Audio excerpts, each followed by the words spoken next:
پاک صلی اللہ علیہ وسلم کی خدمت میں آئے، کہنے لگے یا رسول اللہ صلی اللہ علیہ وسلم غربت بڑی ہے، میرے لیے دعا کریں اللہ زیادہ مال دے۔ تو محبوب صلی اللہ علیہ وسلم نے فرمایا تو جس حال میں اچھا ہے وہ تیرے لیے بہتر ہے، جس میں تو ہے وہی حال تیرے لیے، فرمایا تو جس حال میں ہے نا وہ حال تیرے لیے بہتر ہے، اسی میں رہ۔ کہ نہیں حضور دعا کرے، فرمایا سال بعد تو باز آ جا، حضور دعا کرے، فرمایا تو باز آ جا، 2-3 دفعہ کہا، ضد کی، محبوب نے فرمایا جا پھر اللہ تجھے زیادہ پیسے دے گا۔ چند بکریاں خریدی، اتنی برکت ہوئی کہ بکریوں کے ریوڑ بن گئے، پھر کچھ بکریاں بیچ کے گائے خرید لی، ان کے بھی ریوڑ ہو گئے، پھر کچھ اونٹنیاں لے لی، ریوڑ ہی ریوڑ۔ پہلے 5 وقت مسجد میں آتے تھے، اب فجر اور عشاء رہ گئی۔ پھر مال زیادہ ہوا تو مدینے شہر میں کوئی جگہ ہی نہیں، مدینے سے باہر حویلی خریدی، پھر جمعہ ہی رہ گیا، جمعے کے جمعے آتے۔ زکوٰۃ کا حکم آیا، میرے نبی کریم علیہ السلام نے حضرت ابو ہریرہ کو بھیجا، فرمایا جا اسے کہہ تیری زکوٰۃ بنتی ہے 2.5%۔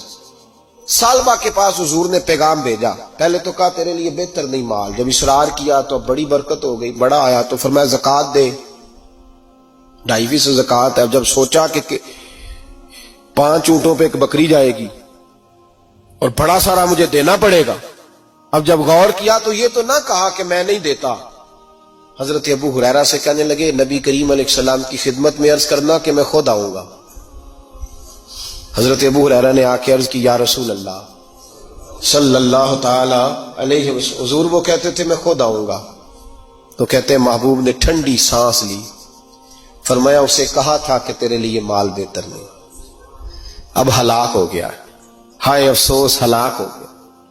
ان کو بھی تھوڑی دیر کے بعد احساس ہوا کہ یہ میں نے کیا کیا، نبی پاک کوئی کہہ دیا نہیں ہے، حضور کو کہہ دیا بعد میں آؤں گا۔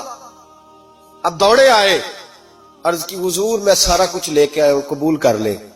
محبوب نے فرمایا گویا بلال حبشی کی خشک کھجور بھی قبول ہے، اور صہیب رومی ایک اٹی بان کی لائے تو وہ بھی قبول ہے، اور عمار بن یاسر اور مصعب بن عمیر اگر 2 دینار دے جائیں اور کوئی پرانا جوڑا کسی سپاہی کے لیے چھوڑ جائے تو وہ بھی قبول ہے، لیکن تو اپنا لاکھوں لے کے چلا جا، تیرا کوئی نہیں قبول، معاف کر دے۔ فرمایا جا معاف کیا، پر پیسے لے کے نہ آنا۔ اگلے سال پھر آئے، بندے ہوئے ہاتھ ہے، محبوبہ میں دولت کا کیا کروں گا، آگ لگا لیے، قبول کر لے۔ فرمایا تو لے جا، تیرا نہیں قبول، گرا جو ان کی نگاہ سے وہ سنبھل نہیں سکتا۔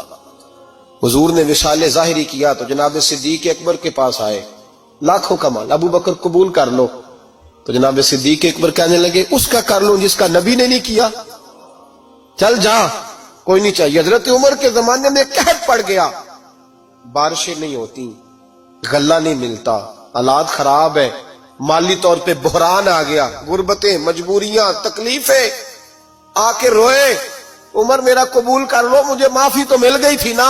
فرمایا معافی اپنی جگہ پہ، پر جس کا مصطفیٰ نے قبول نہیں کیا۔